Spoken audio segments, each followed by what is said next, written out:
मेरे प्रिय दर्शकों, आप सभी का हमारे YouTube चैनल में स्वागत है।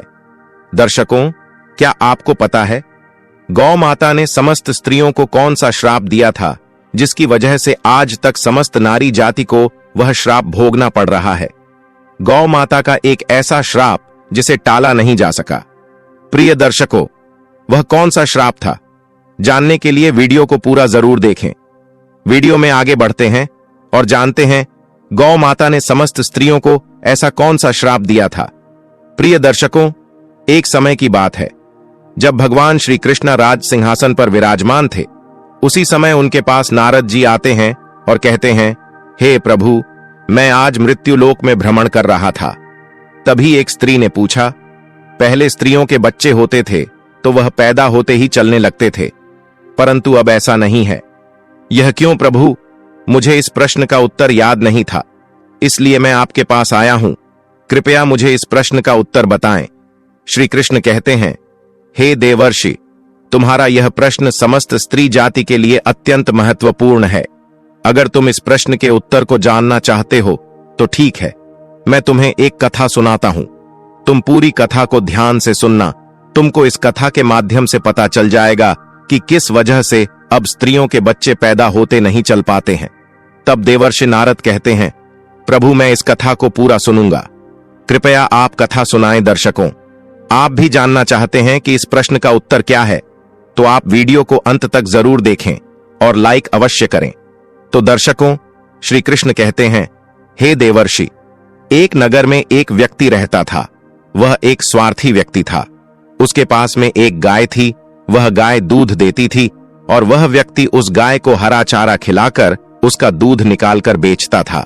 वह गाय का दूध खुद पीता था और अपने बच्चों को भी पिलाता था। गाय के दूध की वजह से वह अपने घर की दिनचर्या चलाता था।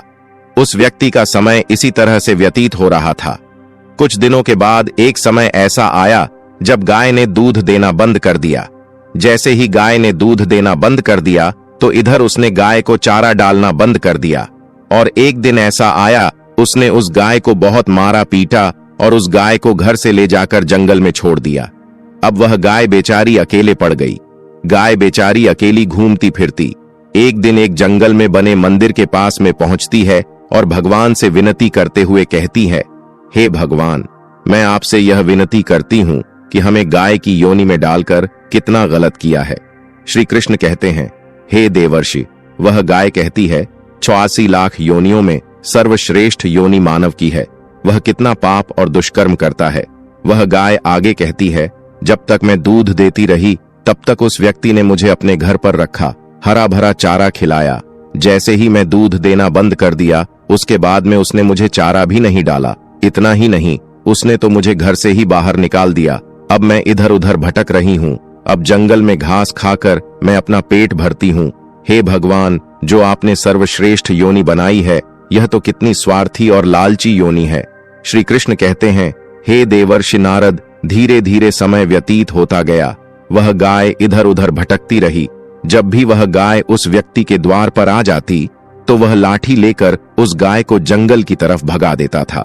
श्री कृष्ण कहते हैं, हे देवर्षि नारद, जब वह गाय एक दिन गर्भवती हो जाती है, जैसे ही 3-4 महीने का गर्भ होता है, तो उस जंगल से एक स्त्री गुजर रही थी।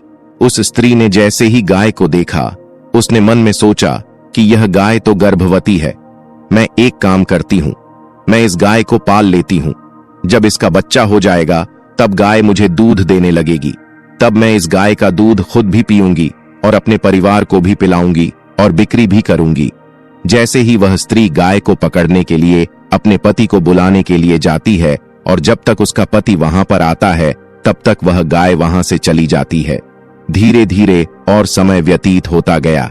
श्री कृष्ण कहते हैं, हे देवर्षि नारद, जब उस गाय के प्रसव का समय नजदीक आया तब वह एकांत जंगल में सुरक्षित जगह पर जाकर उस गाय ने एक बछड़े को जन्म दिया। श्री कृष्ण कहते हैं, हे देवर्षि नारद, प्रसव के कुछ समय बाद वही स्त्री उस जंगल में घास काटने गई थी। जैसे ही उसने दूर से देखा एक गाय ने अपने बच्चे को जन्म दिया है, तब वह स्त्री उसके पास गई और ध्यान से देखा तो बोली, अरे यह तो वही गाय है, इस गाय ने तो बछड़ा दे ही दिया। चलो अच्छा है। वह स्त्री सोचती है, अब मैं इस गाय को पकड़कर अपने घर पर अवश्य ले जाऊंगी। जैसे ही वह स्त्री अपने पति को बुलाने जाती है, तभी वह गाय उस स्त्री से कहती है, बहन, आज तुम हमारे ऊपर एक परोपकार कर दो।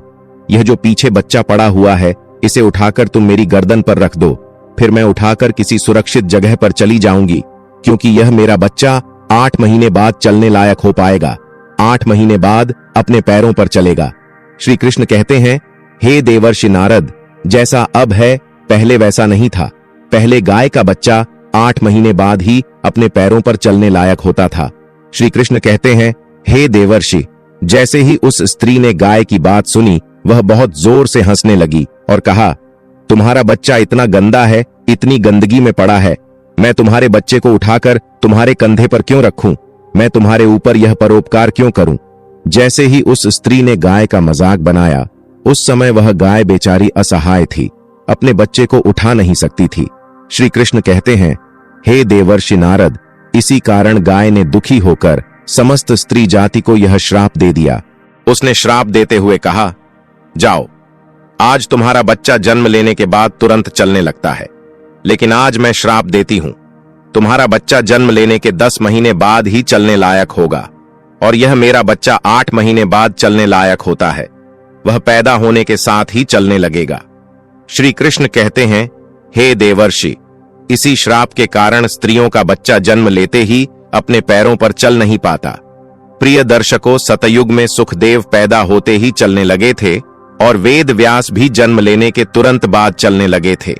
यह बात तो सतयुग की थी, लेकिन कलयुग में ऐसा नहीं है। कलयुग पर अपने बच्चों को चलने के लिए कम से कम 10 महीने लग जाते हैं।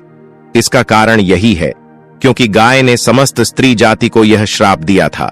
उसी दिन से समस्त स्त्रियों के जो बच्चे पैदा होते ही चलने लगते थे, उनकी प्रक्रिया वहीं पर रुक गई।